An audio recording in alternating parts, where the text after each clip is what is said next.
are my pictures. Still need the light. Yeah, I can have it for the first part. When we do the video, I'll turn it off. Okay.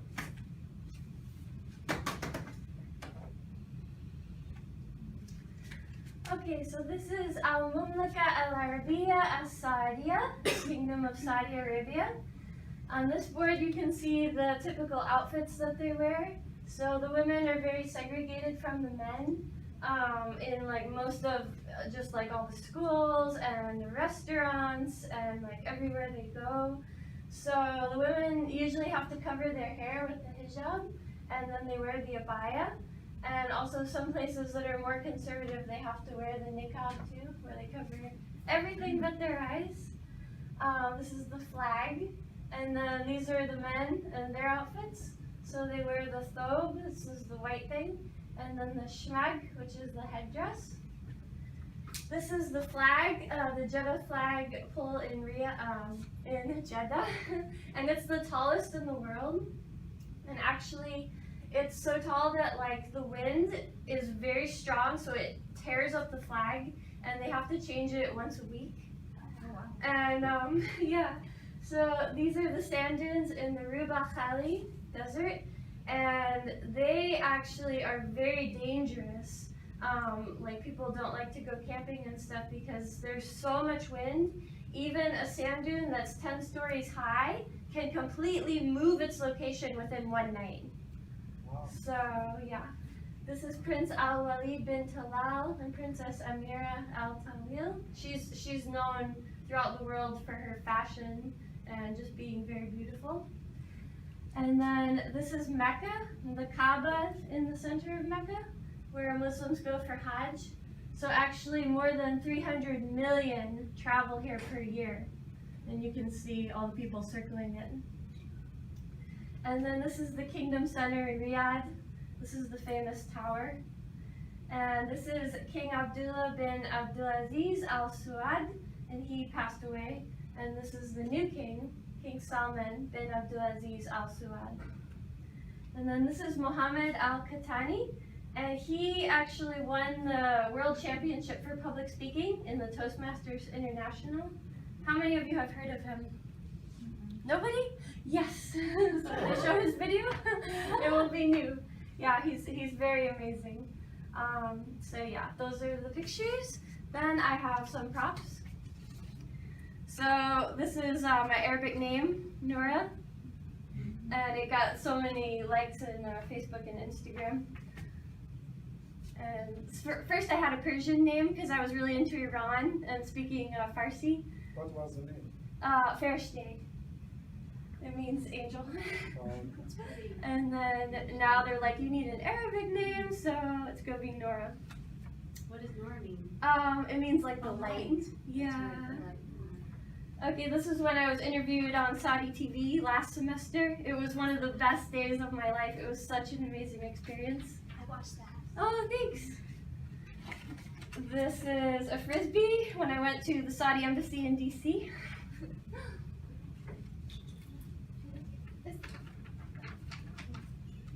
This is a map, so you can see all the countries that it borders and the Red Sea. This is when I went to the Saudi embassy. They did my name in Arabic. Oh, that's cool. They did a henna and stuff. It was really an amazing time. And this is a newspaper. So it was about the new king. It's really cool in Arabic. I look at it like trying to figure out the words.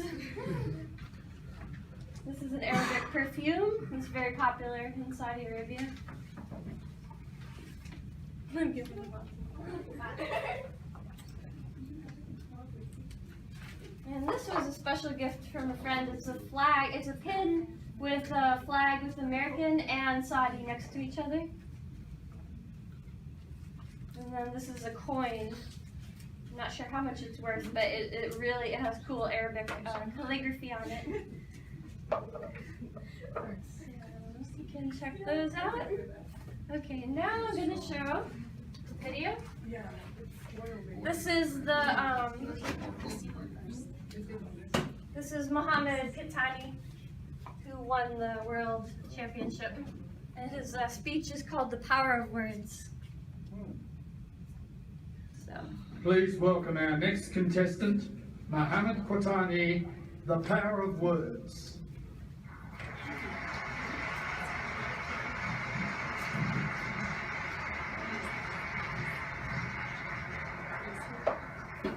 The Power of Words, Mohammed Alqahtani.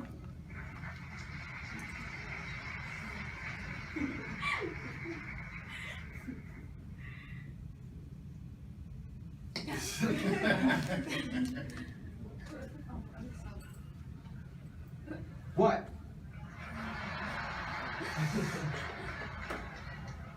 Oh, you all think smoking kills? Let me tell you something. Do you know that the amount of people dying from diabetes are 3 times as many people dying from smoking? Yet if I put a Snicker bar, nobody would say anything. That's true. Do you know that the leading cause of lung cancer is not actually a cigarette? It's your DNA. You could smoke for years and nothing will ever happen to you. This whole war against smoking is just to restrict the farming of tobacco. Mr. Contest Chair, fellow Toastmasters and guests, I use these arguments, even though I just made them up,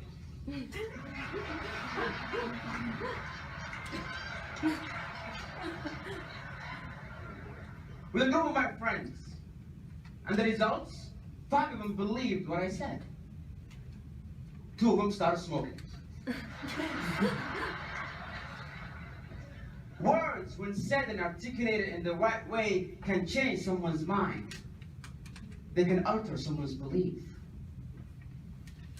You have the power to bring someone from the slums of life and make a successful person out of them. Or destroy someone's happiness using only your words. Does that seem a bit too good to be true? A simple choice of word can make a difference between someone accepting or denying your message. You can have a very beautiful thing to say, but say it in the wrong words and it's gone. I have a son who's 4, and he had this bad habit of writing on the walls with crayons. And one evening I walked into his room and he's going at it, just writing and drawing and so on, and I said, hey.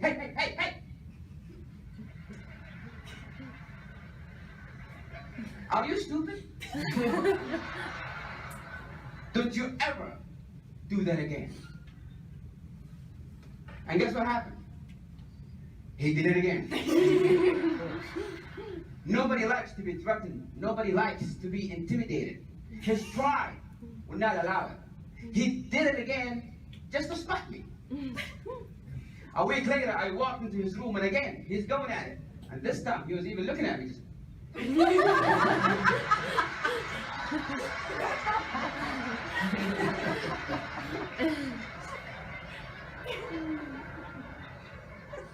I came down and said, sweetie, come here.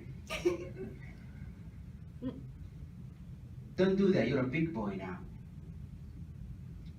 And he never did it again. Because his pride wants him to be the big boy. Have you ever wondered why nobody cares about global warming, even though it's a very serious issue? It could kill all of us. Because when you go home and you flip on the TV, and you see a scientist trying to talk about global warming, it goes something like this.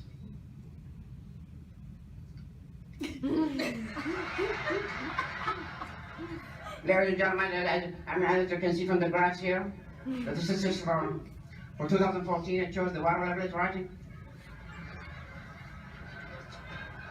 This table shows that the monotoxic level in the 3rd ozone layer is in a very alarming position.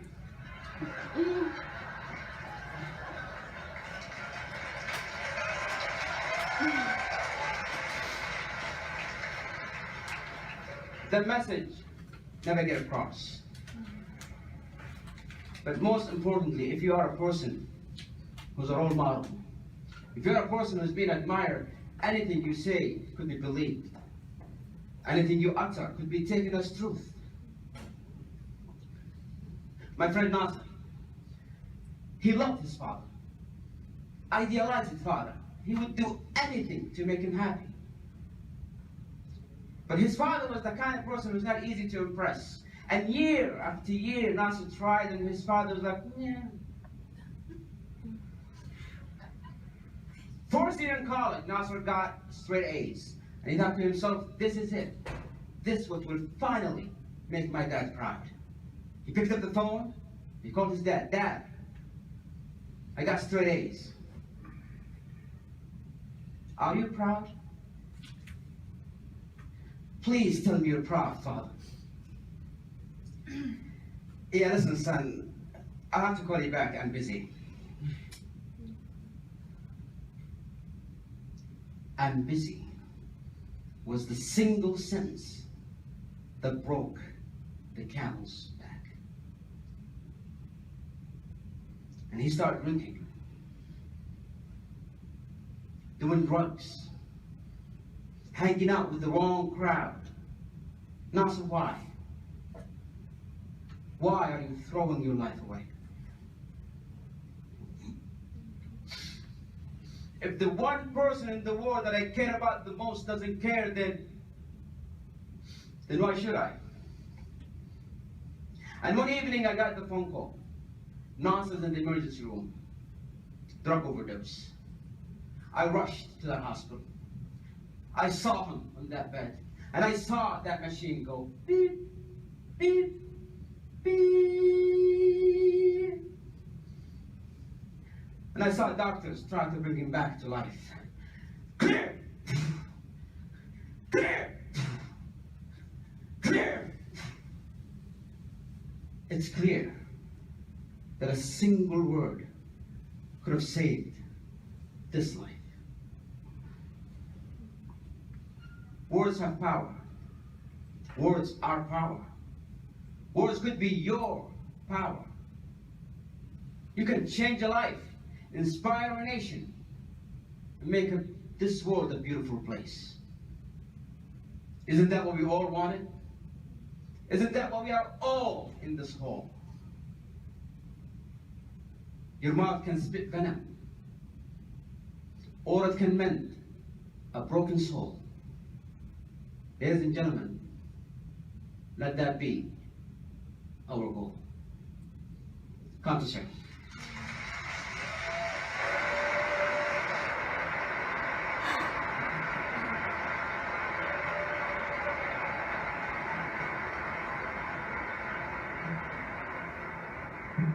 All right, and shortly we'll hear from our. What did he say? Let that be our what? Our goal.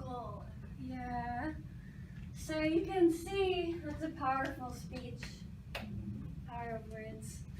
And you can see how awesome people from Saudi Arabia are and how talented. And a lot of my friends from this country have been very dear to my heart. They're very hardworking. They get, multiple degrees in our schools, and they're very kind and generous.